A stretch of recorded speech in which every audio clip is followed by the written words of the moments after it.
Welcome to Unraveling the Success Code, the podcast where we dive deep into the lives of individuals and learn what makes them successful.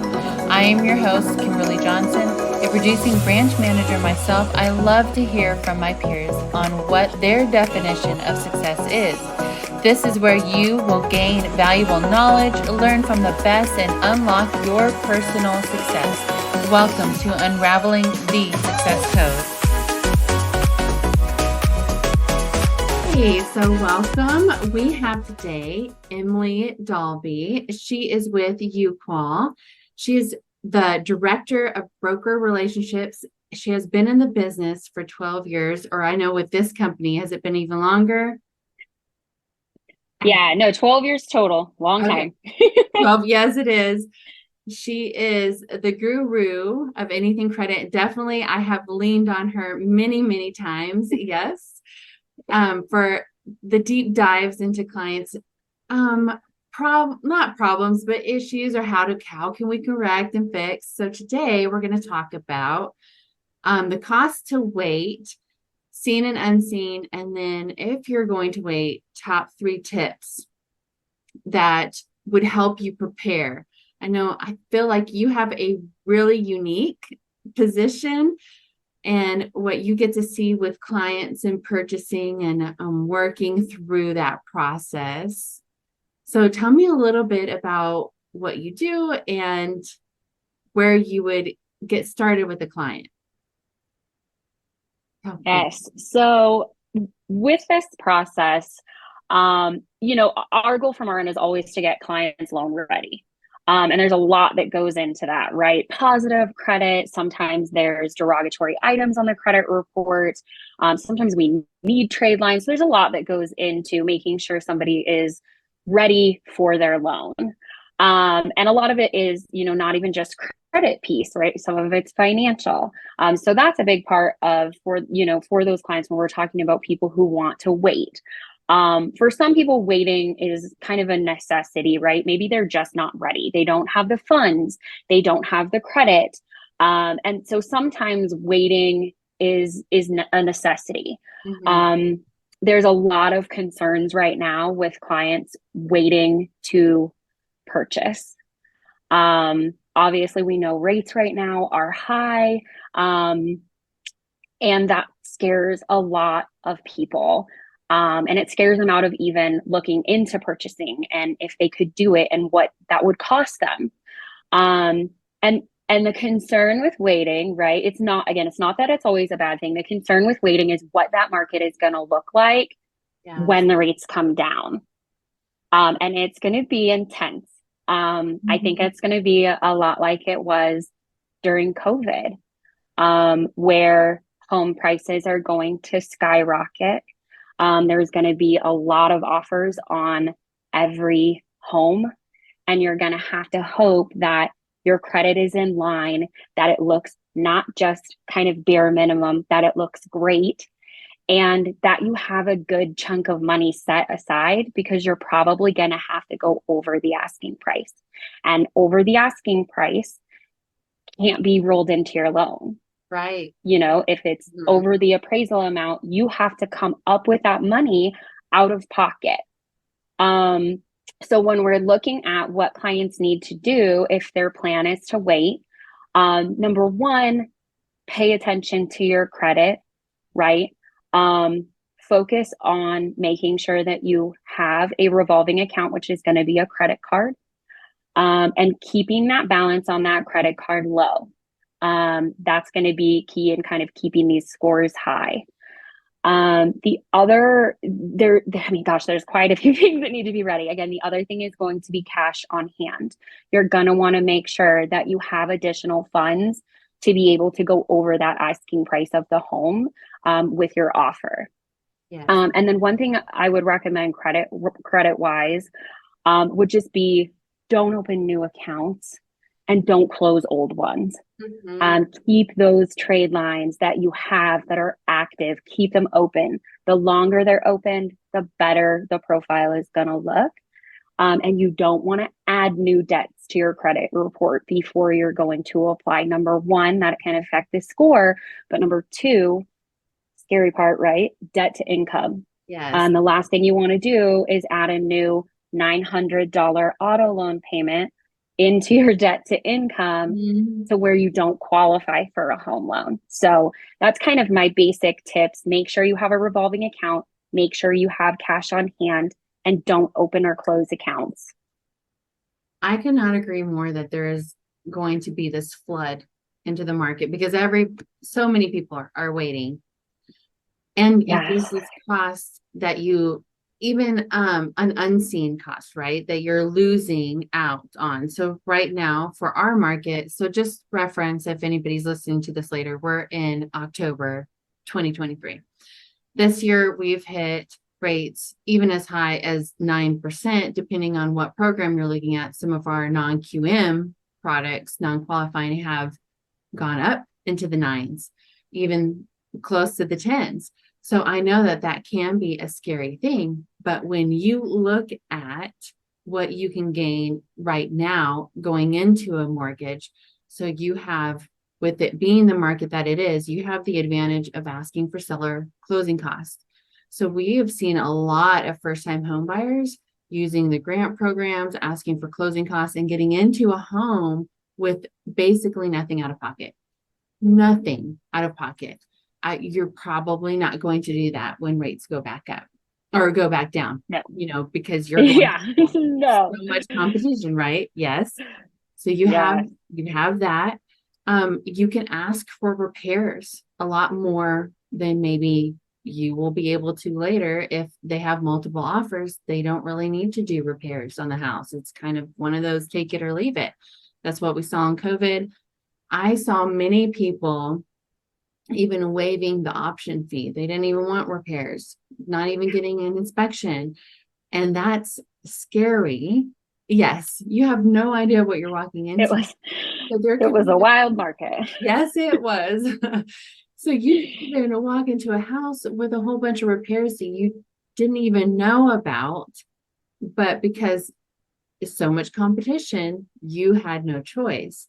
And then year after year, if you look back, it, and now I know we've had some highs and some lows, but we could pull charts for you. Consistently, 4% is what equity people have gained in equity over year after year.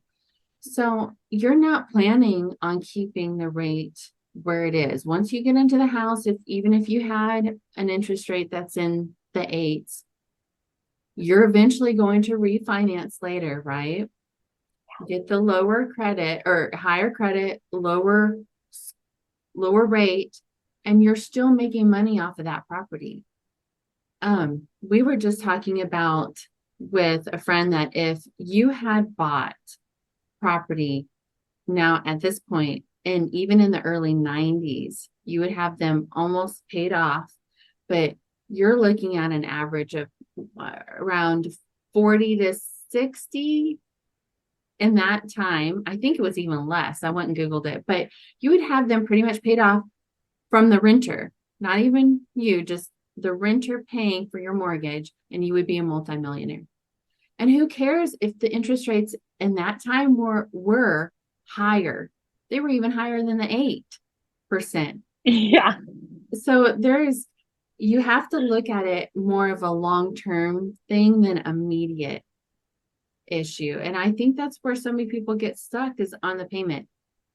And they think they get Yeah. one piece, it's rate and payment. And there's so much more to that. Yeah. Well, and the other thing to consider is we don't know when the rates are going to come down, right? Nobody has that crystal ball to say, don't worry, in 6 months, it's going to, they're going to be lower. And I think that that's the really hard part. And the longer you wait, the longer you're paying somebody else's rent, Yes. and like you said, these homes do not have to stay at this rate.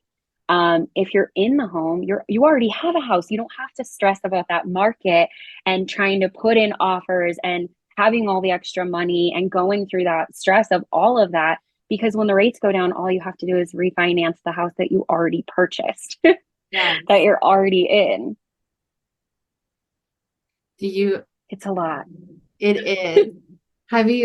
So, what are some of the things that you've seen where people really struggled? Like once they started, oh, I have to get a house, and now they're coming to you.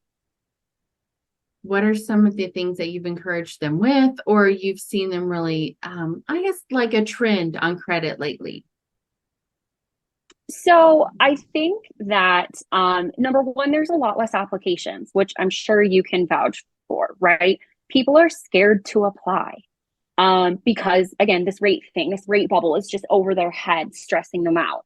And, you know, go see if you can do it, right? That's kind of the conversation we're having is go see where you're at, right? Because the best thing you can do, even if maybe you're not quite ready now or you're not sure if you're ready, go see. Absolutely. And then if you need help, right? I can help. We can get recommendations, whatever, but then we're already working on it because it's going to be stressful and scary for clients that the second the rates drop, they're going to go apply and they're going to realize they're not ready. And then that's a bummer because you may miss that window. You know Yeah. what I mean? You may miss that window of that rate drop because you're not ready or you didn't talk to somebody. And you're great at that, right? Like that is your job. Like here are the things that you would need to do to make sure that we can get you qualified, whether that's now or when the rates drop.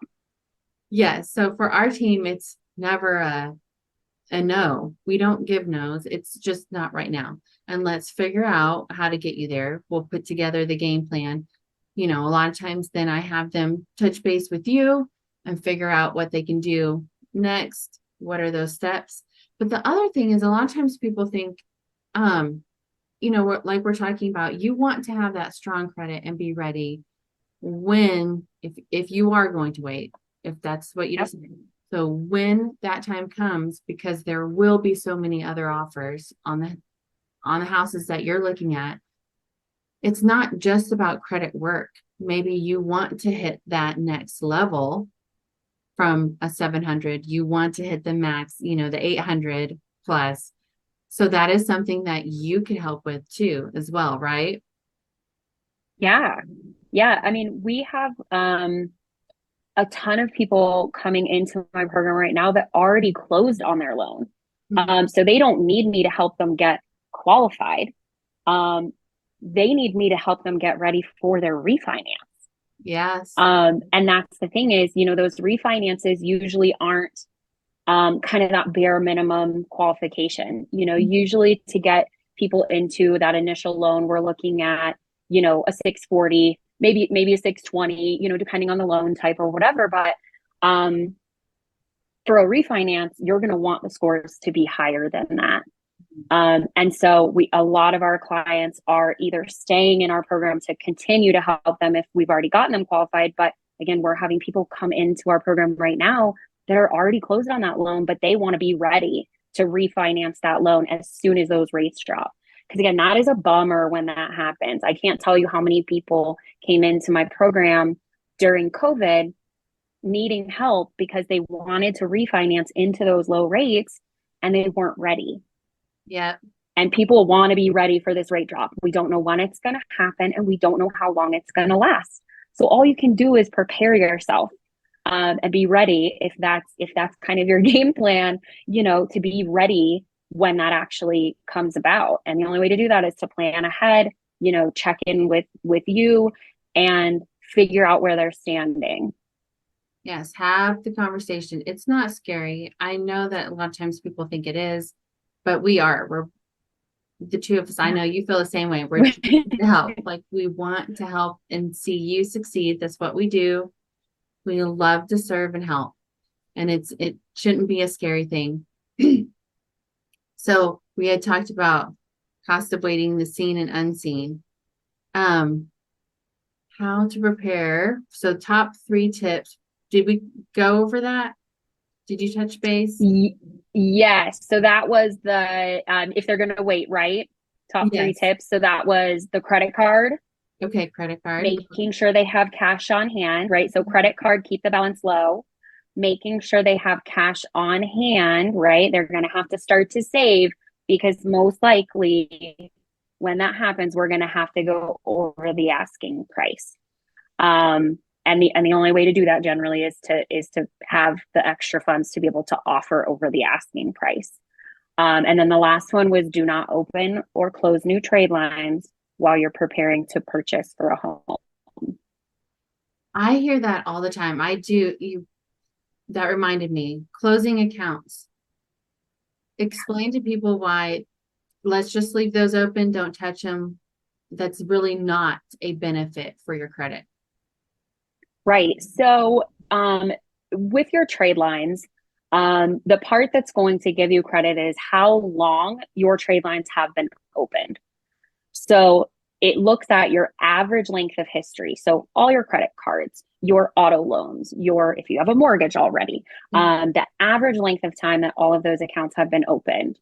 And if you start closing trade lines, it can lower that average length of history. So you lose that length of history for that trade line. So it's not that you can't ever close accounts, but honestly, without somebody's professional recommendation, I always just say on the safe side, do not close accounts because it's risky just kind of playing that guessing game. What is it going to do? But yeah, you don't want to lose a length of history, especially on accounts that have the longest length of history. That's why credit cards, though, are very important. With auto loans, usually they're a set 5-year span, and then they're going to close and you lose the payment history. Credit cards are so important. Number one, because it's the biggest portion of the credit score. But number two, they can stay open forever. And so that's how you end up getting those really long-standing trade lines. If you're looking at having credit scores that are in the 700s, eventually in the 800s, a big piece of that is having trade lines that are long-standing. So is more better or just a few? Oh, that's a good one. That is a good one. So with credit cards, you do not get any more credit by having more credit cards. It's set at 30% of the score. Okay. So 30% of the score is based on you having revolving accounts, just credit cards.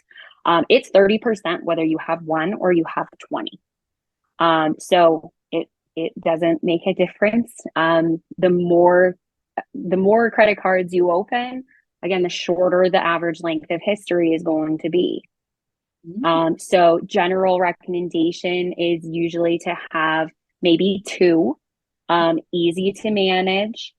And you can, you're not getting overwhelmed with how many payments you have or, the interest snowballing. We're just managing hopefully a couple of those accounts, keeping them on time and trying to keep the balances low.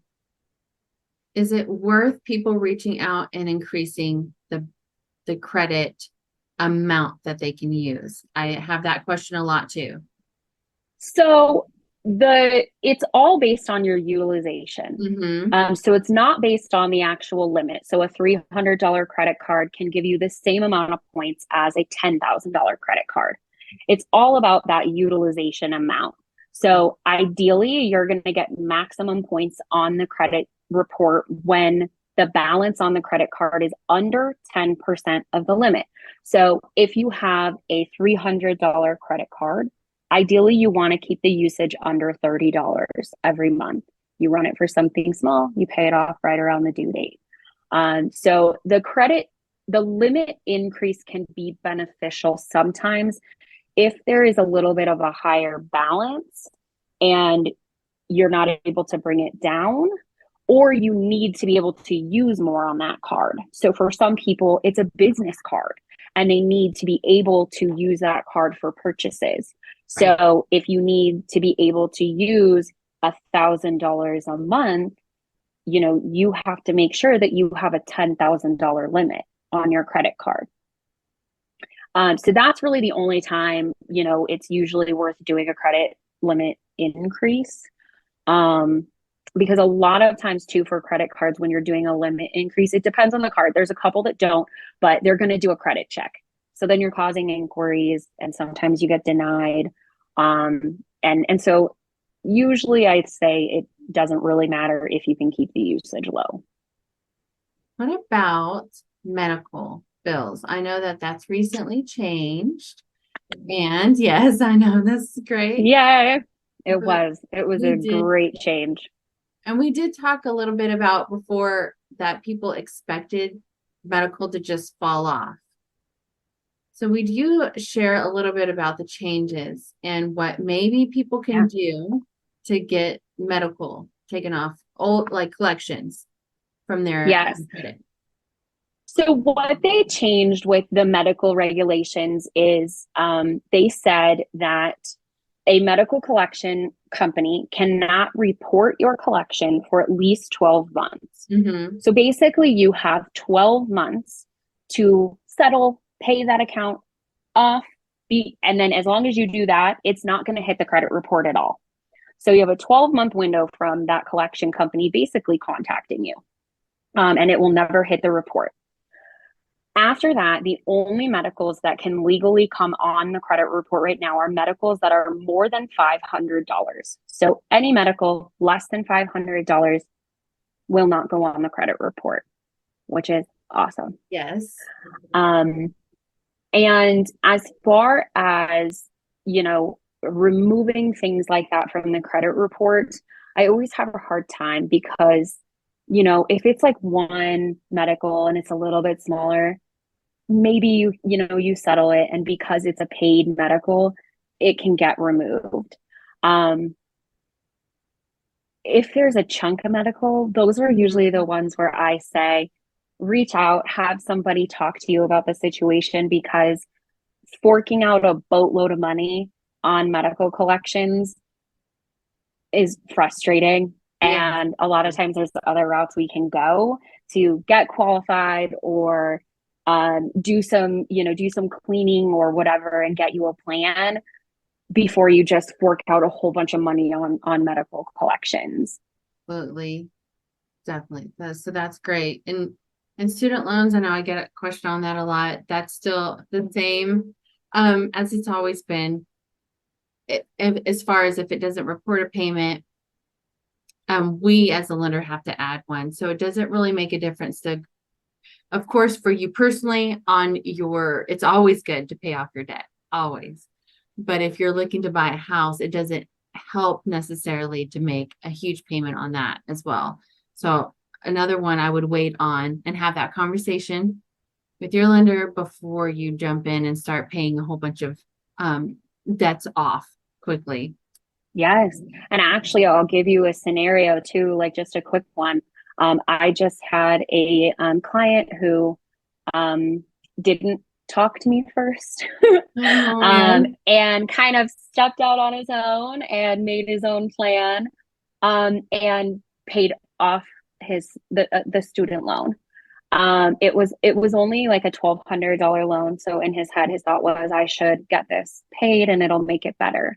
And unfortunately, it was his longest standing trade line, Oh, yeah. and it closed. Mm-hmm. And these are things where I'm saying, like, please don't fork out money to things unless like you have a plan from a Yes. lender, from, somebody like me. Please don't waste money to drop your credit score. Yes. It is a terrible feeling, and it is very frustrating for everybody all around. Like, I can't tell you how frustrated that client was. And unfortunately, like, he had somebody to help him and he didn't ask. Like, Mm-hmm. ask questions, ask for help. Don't spend a bunch of money on things Yeah. without a plan from a Right. professional. Yes. Find out before. Even and also just stay on top of things. Make sure, even if it means you have to set that auto draft, do that, because it will save you especially if you're building up credit, right? You've been doing that for so long, and then now you have a late payment hit. Typically, they're not going to just jump in there and take those off, and you can keep fighting it, but it's there, and you're basically starting all over. And I've seen that heartbreak for many clients too. And I hate it for them, but you have to stay on top of that, because you are just setting yourself back months and months and months. Yes.